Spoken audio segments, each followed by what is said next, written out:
Miss Winchelsea's Heart by H. G. Wells. Miss Winchelsea was going to Rome. The matter had filled her mind for a month or more, and had overflowed so abundantly into her conversation that quite a number of people who were not going to Rome, and who were not likely to go to Rome, had made it a personal grievance against her. Some indeed had attempted quite unavailingly to convince her that Rome was not nearly such a desirable place as it was reported to be, and others had gone so far as to suggest behind her back that she was dreadfully stuck up about that Rome of hers. And little Lily Hardhurst had told her friend Mr. Binns that so far as she was concerned Miss Winchelsea might go to her old Rome and stop there.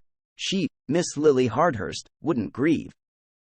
And the way in which Miss Winchelsea put herself upon terms of personal tenderness with Horace and Benvenuto Cellini and Raphael and Shelley and Keats, if she had been Shelley's widow she could not have professed a keener interest in his grave, was a matter of universal astonishment.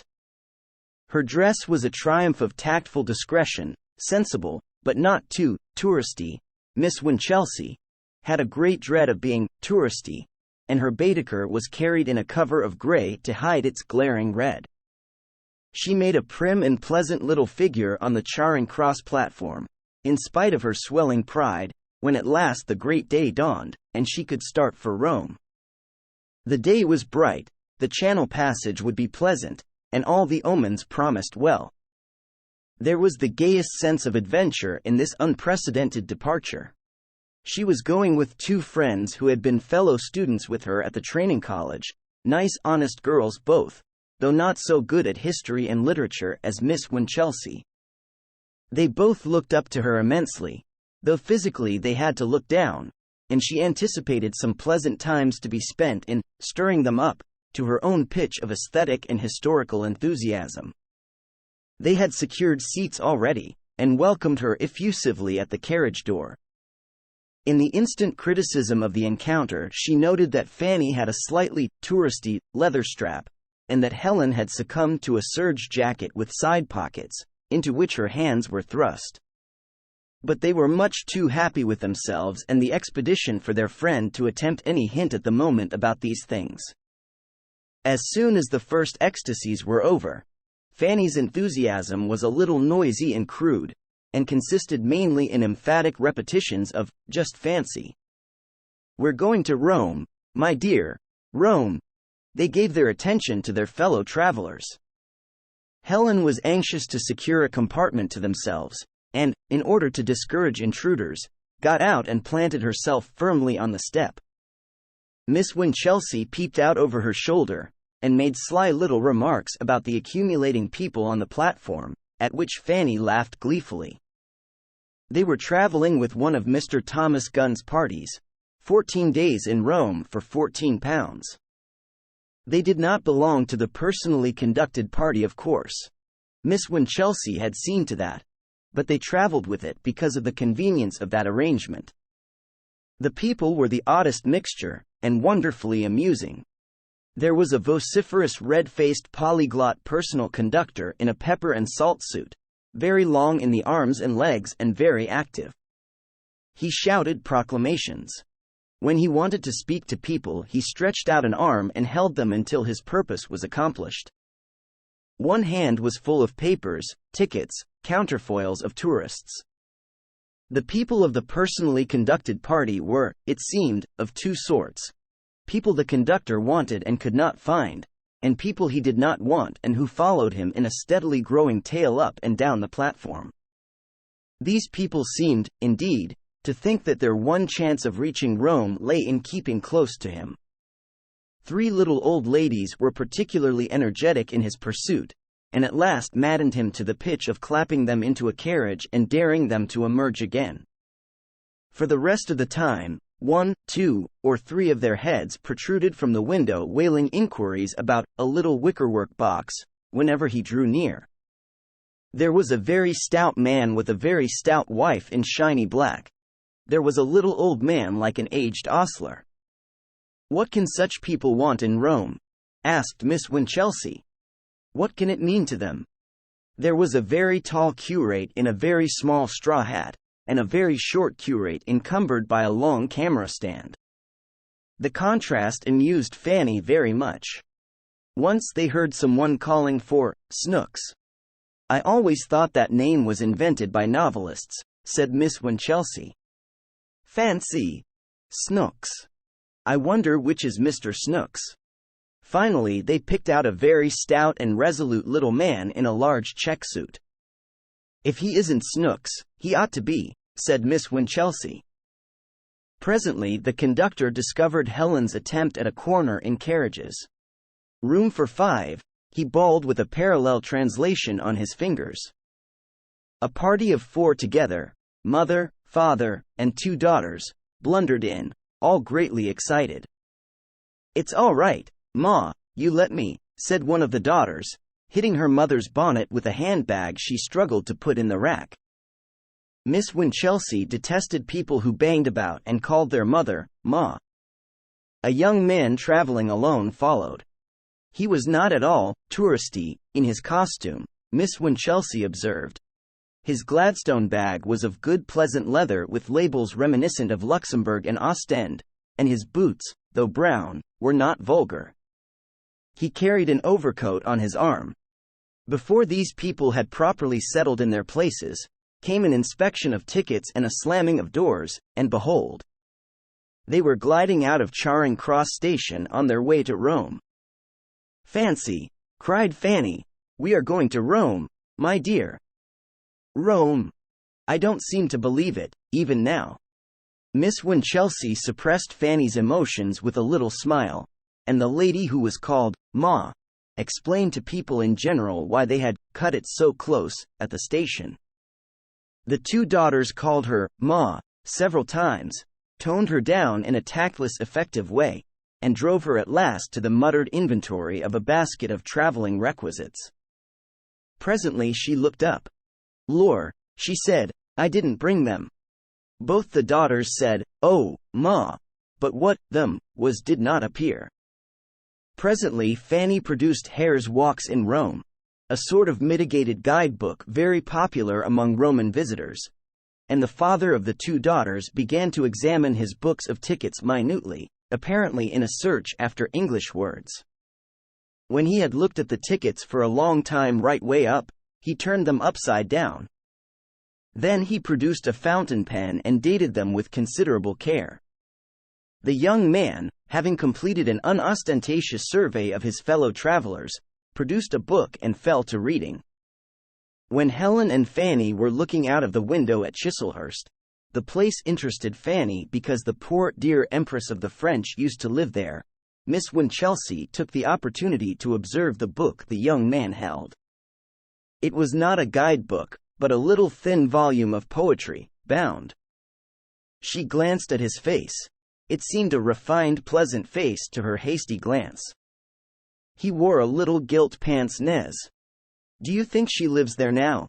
said Fanny, and Miss Winchelsea's inspection came to an end. For the rest of the journey Miss Winchelsea talked little, and what she said was as pleasant and as stamped with refinement as she could make it. Her voice was always low and clear and pleasant, and she took care that on this occasion it was particularly low and clear and pleasant. As they came under the white cliffs, the young man put his book of poetry away, and when at last the train stopped beside the boat, he displayed a graceful alacrity with the impedimenta of Miss Winchelsea and her friends. Miss Winchelsea hated nonsense, but she was pleased to see the young man perceived at once that they were ladies, and helped them without any violent geniality. And how nicely he showed that his civilities were to be no excuse for further intrusions. None of her little party had been out of England before, and they were all excited and a little nervous at the Channel passage. They stood in a little group in a good place near the middle of the boat. The young man had taken Miss Winchelsea's carry-all there and had told her it was a good place, and they watched the white shores of Albion recede and quoted Shakespeare and made quiet fun of their fellow travelers in the English way.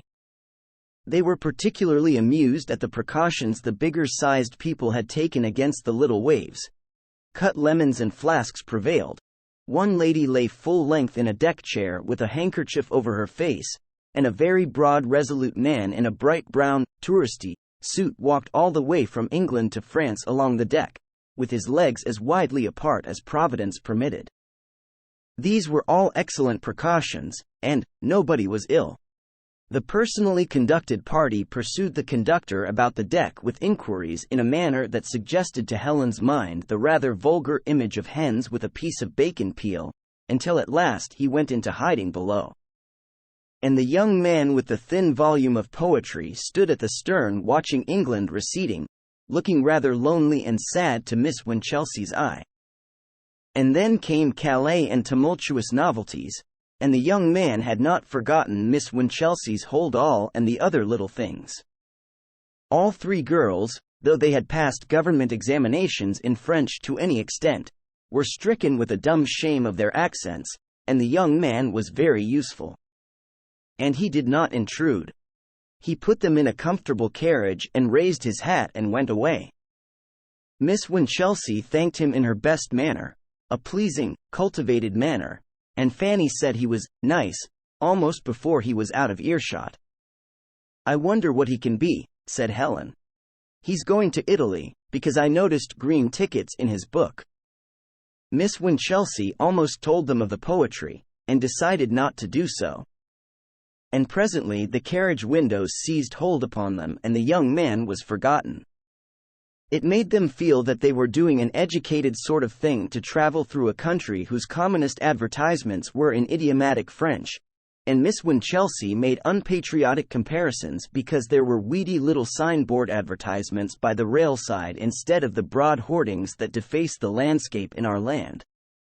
But the north of France is really an interesting country, and after a time Fanny reverted to Hare's walks and Helen initiated lunch. Miss Winchelsea awoke out of a happy reverie. She had been trying to realize, she said, that she was actually going to Rome, but she perceived at Helen's suggestion that she was hungry, and they lunched out of their baskets very cheerfully. In the afternoon they were tired and silent until Helen made tea. Miss Winchelsea might have dozed, only she knew Fanny slept with her mouth open. And as their fellow passengers were two rather nice critical-looking ladies of uncertain age, who knew French well enough to talk it, she employed herself in keeping Fanny awake. The rhythm of the train became insistent, and the streaming landscape outside became at last quite painful to the eye. They were already dreadfully tired of traveling before their night stoppage came. The stoppage for the night was brightened by the appearance of the young man, and his manners were all that could be desired and his French quite serviceable. His coupons availed for the same hotel as theirs, and by chance as it seemed he sat next Miss Winchelsea at the table d'hôte. In spite of her enthusiasm for Rome, she had thought out some such possibility very thoroughly, and when he ventured to make a remark upon the tediousness of traveling, he let the soup and fish go by before he did this. She did not simply assent to his proposition, but responded with another. They were soon comparing their journeys, and Helen and Fanny were cruelly overlooked in the conversation. It was to be the same journey, they found. One day for the galleries at Florence. "From what I hear," said the young man, "it is barely enough, and the rest at Rome." He talked of Rome very pleasantly. He was evidently quite well read, and he quoted Horace about Soracte. Miss Winchelsea had done that book of Horace for her matriculation, and was delighted to cap his quotation. It gave a sort of tone to things, this incident, a touch of refinement to mere chatting. Fanny expressed a few emotions, and Helen interpolated a few sensible remarks, but the bulk of the talk on the girls' side naturally fell to Miss Winchelsea. Before they reached Rome, this young man was tacitly of their party. They did not know his name nor what he was, but it seemed he taught, and Miss Winchelsea had a shrewd idea he was an extension lecturer. At any rate he was something of that sort, something gentlemanly and refined without being opulent and impossible. She tried once or twice to ascertain whether he came from Oxford or Cambridge, but he missed her timid importunities.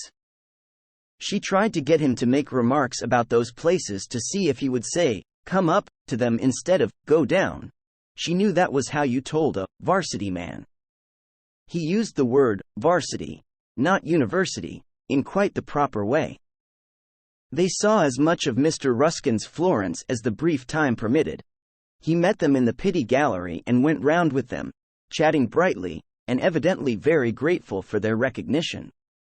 He knew a great deal about art, and all four enjoyed the morning immensely.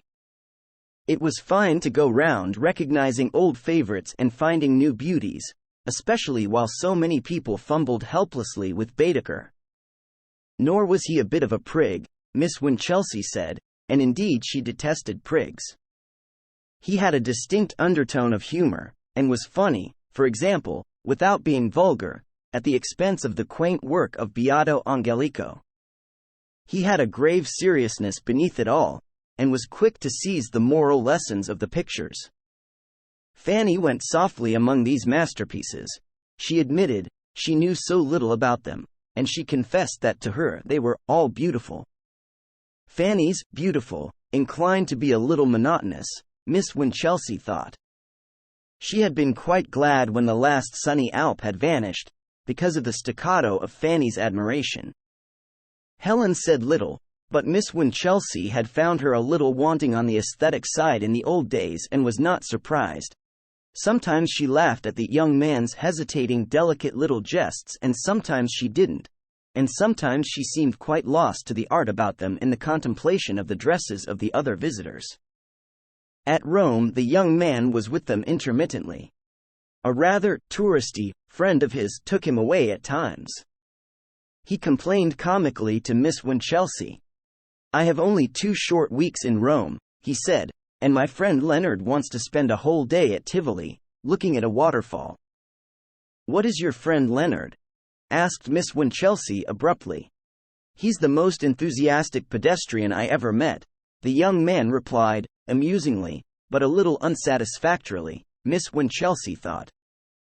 They had some glorious times, and Fanny could not think what they would have done without him.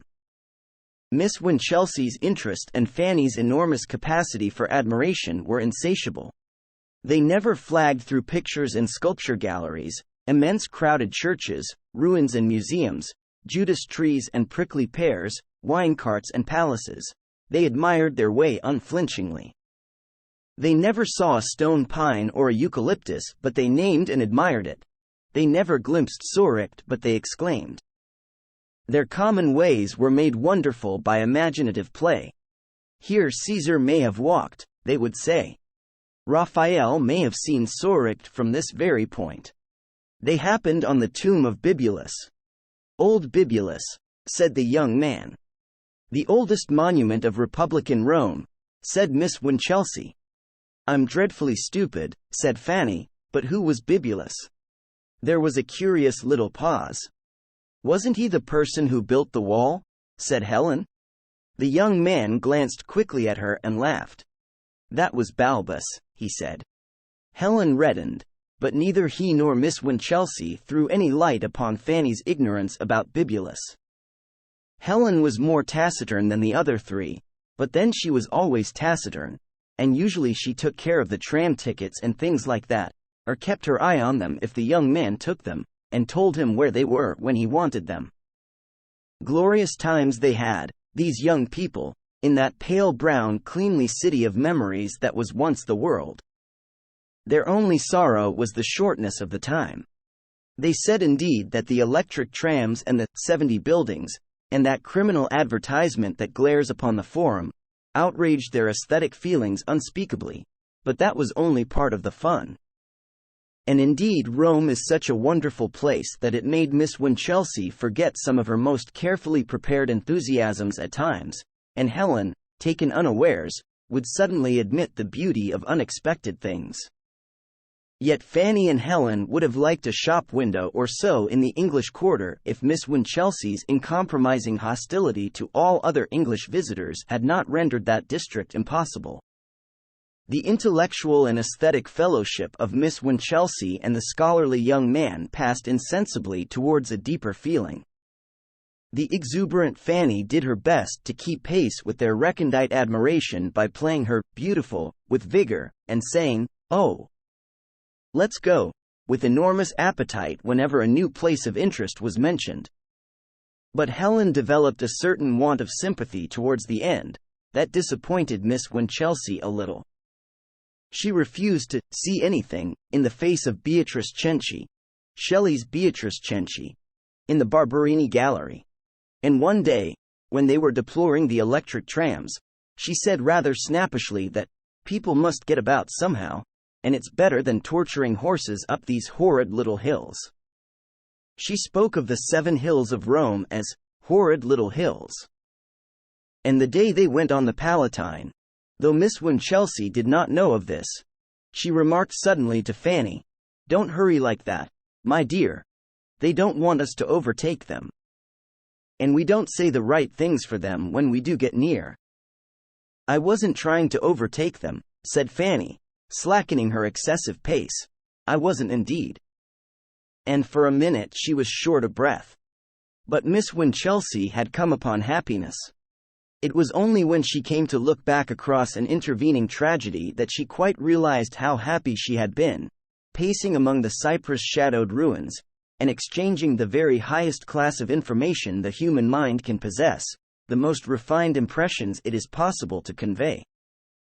Insensibly emotion crept into their intercourse, sunning itself openly and pleasantly at last when Helen's modernity was not too near.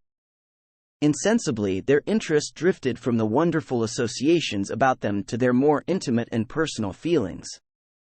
In a tentative way information was supplied.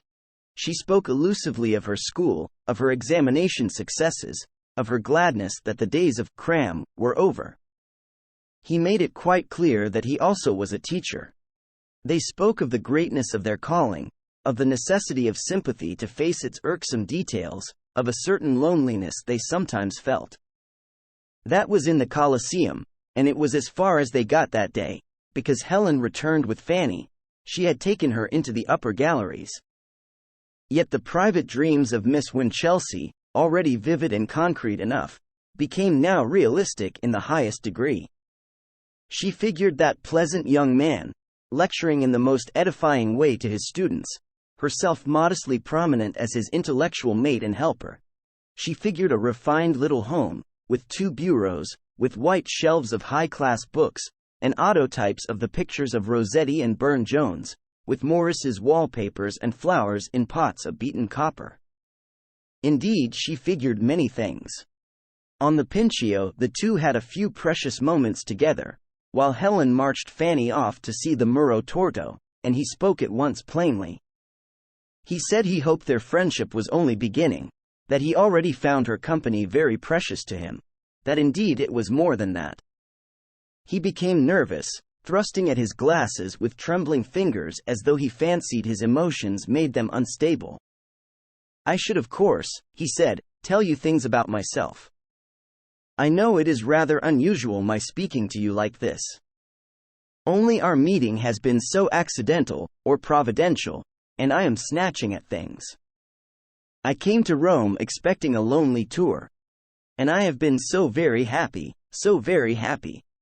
Quite recently I found myself in a position, I have dared to think." And he glanced over his shoulder and stopped. He said, "Damn," quite distinctly, and she did not condemn him for that manly lapse into profanity. She looked and saw his friend Leonard advancing. He drew nearer. He raised his hat to Miss Winchelsea, and his smile was almost a grin. "I've been looking for you everywhere, Snooks," he said. "You promised to be on the piazza steps half an hour ago." "Snooks?" The name struck Miss Winchelsea like a blow in the face. She did not hear his reply. She thought afterwards that Leonard must have considered her the vaguest-minded person. To this day she is not sure whether she was introduced to Leonard or not, nor what she said to him. A sort of mental paralysis was upon her. Of all offensive surnames, Snooks. Helen and Fanny were returning, there were civilities, and the young men were receding. By a great effort she controlled herself to face the inquiring eyes of her friends. All that afternoon she lived the life of a heroine under the indescribable outrage of that name, chatting, observing, with Snooks gnawing at her heart. From the moment that it first rang upon her ears, the dream of her happiness was prostrate in the dust.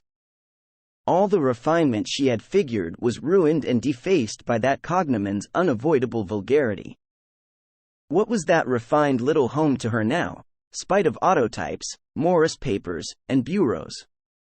Athwart it in letters of fire ran an incredible inscription, Mrs. Snooks. That may seem a little thing to the reader, but consider the delicate refinement of Miss Winchelsea's mind. Be as refined as you can and then think of writing yourself down, Snooks. She conceived herself being addressed as Mrs. Snooks by all the people she liked least, conceived the patronymic touched with a vague quality of insult. She figured a card of gray and silver bearing, Winchelsea, triumphantly effaced by an arrow, Cupid's arrow, in favor of Snooks. Degrading confession of feminine weakness. She imagined the terrible rejoicings of certain girl friends, of certain grocer cousins from whom her growing refinement had long since estranged her.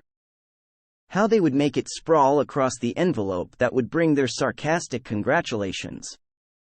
Would even his pleasant company compensate her for that? It is impossible, she muttered. Impossible. Snooks? She was sorry for him, but not so sorry as she was for herself. For him she had a touch of indignation. To be so nice, so refined, while all the time he was Snooks, to hide under a pretentious gentility of demeanor the badge sinister of his surname seemed a sort of treachery. To put it in the language of sentimental science, she felt he had led her on. There were of course moments of terrible vacillation, a period even when something almost like passion bid her throw refinement to the winds. And there was something in her, an unexpurgated vestige of vulgarity, that made a strenuous attempt at proving that Snooks was not so very bad a name after all. Any hovering hesitation flew before Fanny's manner, when Fanny came with an air of catastrophe to tell that she also knew the horror. Fanny's voice fell to a whisper when she said Snooks. Miss Winchelsea would not give him any answer when at last, in the Borghese, she could have a minute with him, but she promised him a note. She handed him that note in the little book of poetry he had lent her, the little book that had first drawn them together. Her refusal was ambiguous, elusive. She could no more tell him why she rejected him than she could have told a cripple of his hump. He too must feel something of the unspeakable quality of his name. Indeed, he had avoided a dozen chances of telling it, she now perceived. So she spoke of obstacles she could not reveal, reasons why the thing he spoke of was impossible. She addressed the note with a shiver, E.K. Snooks. Things were worse than she had dreaded. He asked her to explain. How could she explain? Those last 2 days in Rome were dreadful. She was haunted by his air of astonished perplexity. She knew she had given him intimate hopes. She had not the courage to examine her mind thoroughly for the extent of her encouragement. She knew he must think her the most changeable of beings. Now that she was in full retreat, she would not even perceive his hints of a possible correspondence. But in that matter he did a thing that seemed to her at once delicate and romantic. He made a go-between of Fanny. Fanny could not keep the secret, and came and told her that night under a transparent pretext of needed advice. Mr. Snooks, said Fanny, wants to write to me. Fancy! I had no idea. But should I let him? They talked it over long and earnestly, and Miss Winchelsea was careful to keep the veil over her heart. She was already repenting his disregarded hints. Why should she not hear of him sometimes, painful though his name must be to her? Miss Winchelsea decided it might be permitted, and Fanny kissed her good night with unusual emotion. After she had gone, Miss Winchelsea sat for a long time at the window of her little room. It was moonlight, and down the street a man sang Santa Lucia, with almost heart-dissolving tenderness. ... She sat very still. She breathed a word very softly to herself. The word was, Snooks. Then she got up with a profound sigh, and went to bed. The next morning he said to her meaningly, I shall hear of you through your friend. Mr. Snooks saw them off from Rome with that pathetic interrogative perplexity still on his face, and if it had not been for Helen he would have retained Miss Winchelsea's hold all in his hand as a sort of encyclopedic keepsake. On their way back to England, Miss Winchelsea on 6 separate occasions made Fanny promise to write to her the longest of long letters. Fanny, it seemed, would be quite near Mr. Snooks. Her new school, she was always going to new schools, would be only 5 miles from Steely Bank, and it was in the Steely Bank Polytechnic, and 1 or 2 first-class schools, that Mr. Snooks did his teaching. He might even see her at times. They could not talk much of him. She and Fanny always spoke of him, never of Mr. Snooks, because Helen was apt to say unsympathetic things about him. Her nature had coarsened very much, Miss Winchelsea perceived, since the old training college days. She had become hard and cynical. She thought he had a weak face, mistaking refinement for weakness as people of her stamp are apt to do, and when she heard his name was Snooks, she said she had expected something of the sort. Miss Winchelsea was careful to spare her own feelings after that, but Fanny was less circumspect. The girls parted in London, and Miss Winchelsea returned, with a new interest in life, to the girls' high school in which she had been an increasingly valuable assistant for the last 3 years. Her new interest in life was Fanny as a correspondent, and to give her a lead she wrote her a lengthy descriptive letter within a fortnight of her return. Fanny answered, very disappointingly. Fanny indeed had no literary gift, but it was new to Miss Winchelsea to find herself deploring the want of gifts in a friend. That letter was even criticized aloud in the safe solitude of Miss Winchelsea's study, and her criticism, spoken with great bitterness, was twaddle. It was full of just the things Miss Winchelsea's letter had been full of, particulars of the school. And of Mr. Snooks, only this much. I have had a letter from Mr. Snooks, and he has been over to see me on 2 Saturday afternoons running. He talked about Rome and you.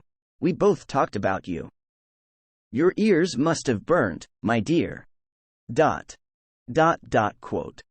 Miss Winchelsea repressed a desire to demand more explicit information, and wrote the sweetest long letter again. Tell me all about yourself, dear. That journey has quite refreshed our ancient friendship, and I do so want to keep in touch with you. About Mr. Snooks, she simply wrote on the 5th page that she was glad Fanny had seen him, and that if he should ask after her, she was to be remembered to him should. And Fanny replied most obtusely in the key of that ancient friendship, reminding Miss Winchelsea of a dozen foolish things of those old schoolgirl days at the training college, and saying not a word about Mr. Snooks. For nearly a week Miss Winchelsea was so angry at the failure of Fanny as a go-between that she could not write to her. And then she wrote less effusively, and in her letter she asked point-blank, "Have you seen Mr. Snooks?" Fanny's letter was unexpectedly satisfactory. "I have seen Mr. Snooks," she wrote, and having once named him she kept on about him. It was all Snooks. Snooks this and Snooks that. He was to give a public lecture, said Fanny, among other things. Yet Miss Winchelsea, after the first glow of gratification, still found this letter a little unsatisfactory. Fanny did not report Mr. Snooks as saying anything about Miss Winchelsea, nor as looking a little white and worn, as he ought to have been doing. And behold, before she had replied, came a second letter from Fanny on the same theme, quite a gushing letter, and covering 6 sheets with her loose feminine hand. And about this second letter was a rather odd little thing that Miss Winchelsea only noticed as she reread it the 3rd time. Fanny's natural femininity had prevailed even against the round and clear traditions of the training college.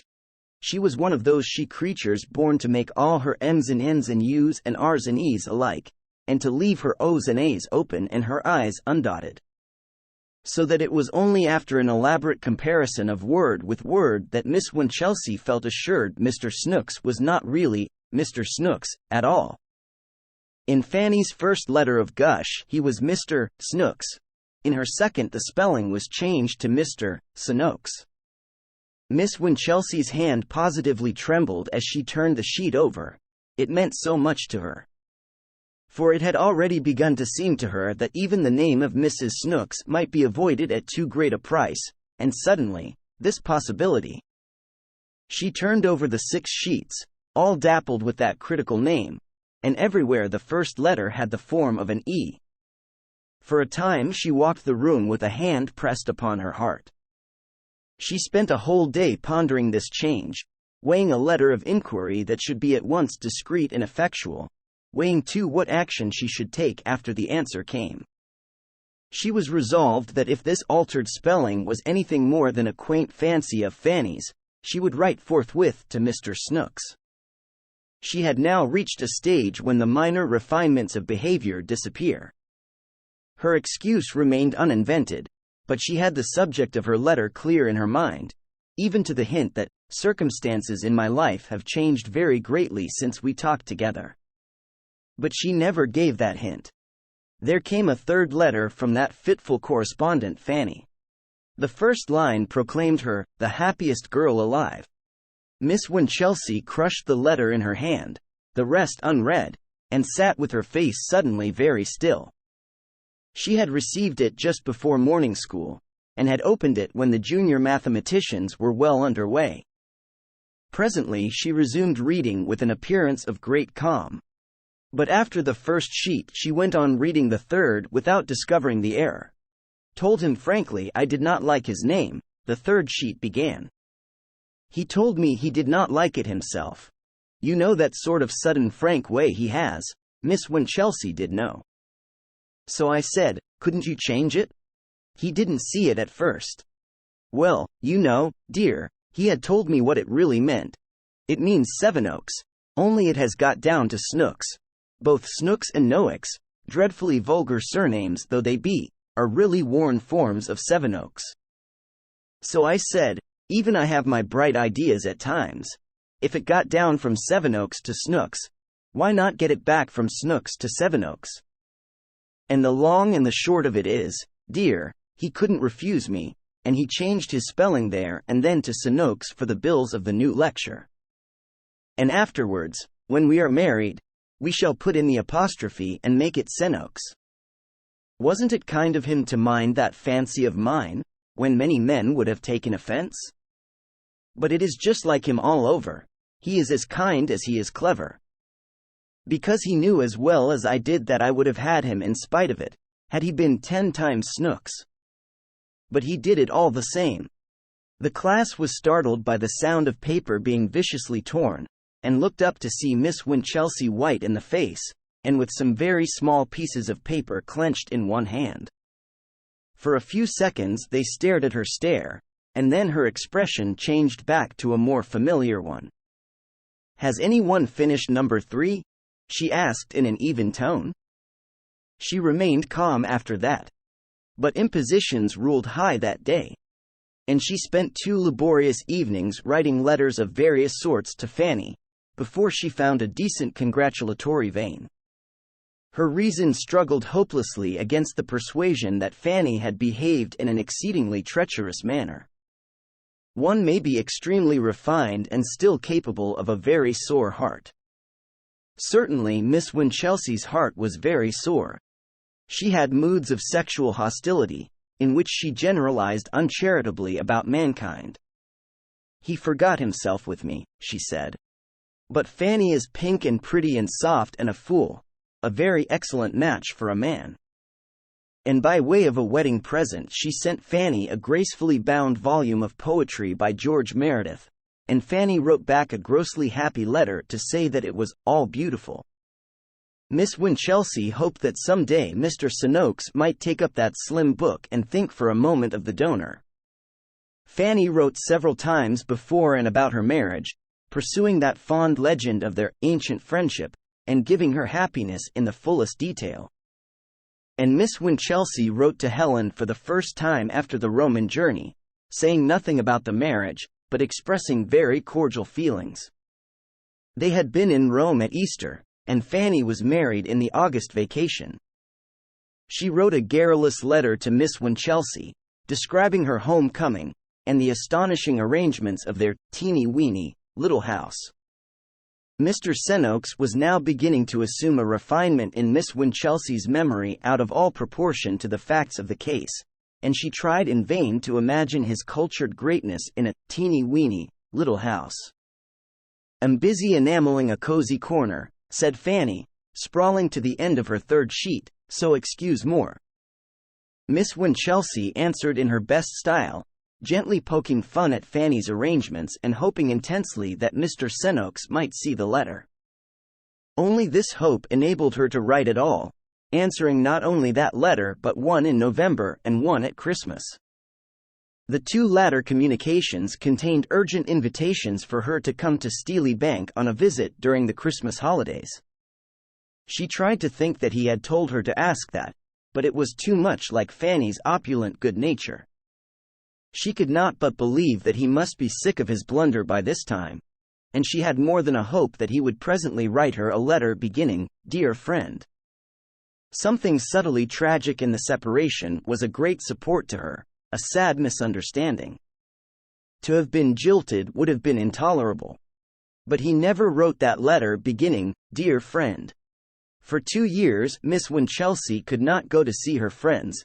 In spite of the reiterated invitations of Mrs. Sevenoaks, it became full Sevenoaks in the second year.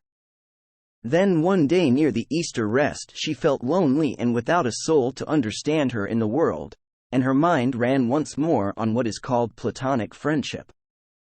Fanny was clearly happy and busy in her new sphere of domesticity, but no doubt he had his lonely hours. Did he ever think of those days in Rome, gone now beyond recalling? No one had understood her as he had done, no one in all the world. It would be a sort of melancholy pleasure to talk to him again, and what harm could it do? Why should she deny herself? That night she wrote a sonnet, all but the last 2 lines of the octave, which would not come, and the next day she composed a graceful little note to tell Fanny she was coming down. And so she saw him again. Even at the first encounter it was evident he had changed. He seemed stouter and less nervous, and it speedily appeared that his conversation had already lost much of its old delicacy. There even seemed a justification for Helen's description of weakness in his face. In certain lights it was weak. He seemed busy and preoccupied about his affairs, and almost under the impression that Miss Winchelsea had come for the sake of Fanny. He discussed his dinner with Fanny in an intelligent way. They only had one good long talk together, and that came to nothing. He did not refer to Rome, and spent some time abusing a man who had stolen an idea he had had for a textbook. It did not seem a very wonderful idea to Miss Winchelsea. She discovered he had forgotten the names of more than half the painters whose work they had rejoiced over in Florence. It was a sadly disappointing week, and Miss Winchelsea was glad when it came to an end. Under various excuses, she avoided visiting them again. After a time, the visitors' room was occupied by their 2 little boys, and Fanny's invitations ceased. The intimacy of her letters had long since faded away. End. Subscribe to my channel to receive notifications of new audiobooks. If you liked the material, you can give it a thumbs up.